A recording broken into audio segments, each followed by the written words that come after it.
बेटा इसे भी पैक कर दो। हर काम में कोई ना कोई बेहतरी होती है, शायद यहाँ से जाना ही हम सबके लिए बेहतर होगा। हाँ बिल्कुल अम्मी, हम एक नई शुरुआत करेंगे। ठीक कहा बेटा, लेकिन अपने घर से दूर रहना भी आसान नहीं होता। तुम तो जानती हो माँ बाप से दूरी की तकलीफ। मुश्किल तो है अम्मी, लेकिन आप एक बात भी तो देखिए, जमरूद भी वहीं है और फिर वहाँ पूरी फैमिली एक साथ होगी। जवेरिया बस यहाँ से चले जाएं, हम महफूज रहेंगे। बाकी सब मुश्किलें मंजूर हैं मुझे।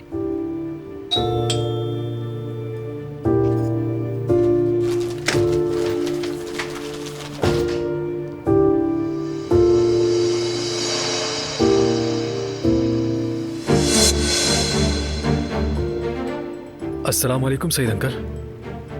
वालेकुम अस्सलाम बेटा, खुश आमदीद। आप कहाँ जा रहे हैं? खैरियत है? ये पैकिंग वगैरह?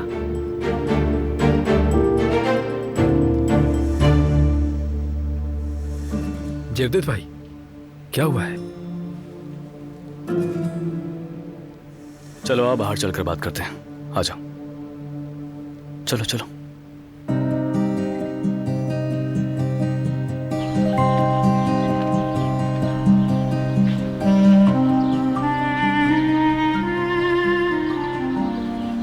क्या हुआ भाई, ये सामान क्यों पैक हो रहा है?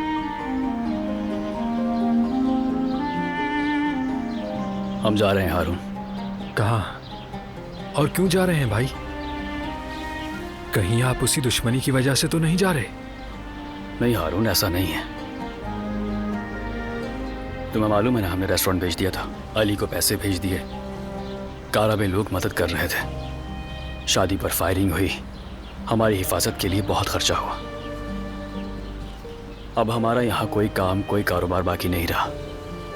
जमरुद भी वहाँ अकेली है, अम्मी और बाबा को यहाँ रहना अच्छा नहीं लगता।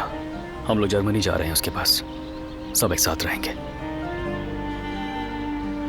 और जवेरिया के वालिदैन भी नमाज़ों से अलग नहीं रह पाएंगे। वाकई भाई, पक्का है? हाँ। वैसे मैं अपने भाई से अलग होना तो नहीं चाहता, लेकिन अगर फैमिली के लिए ये बेहतर है तो अल्लाह खैर करेगा भाई। इंशाल्लाह।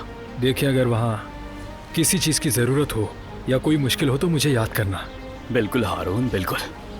तुमने हमेशा मेरे भाई होने का हक अदा किया है। शुरू के दिन बहुत मुश्किल होंगे, हिम्मत रखिएगा, मैं हूँ, परेशान नहीं होइएगा।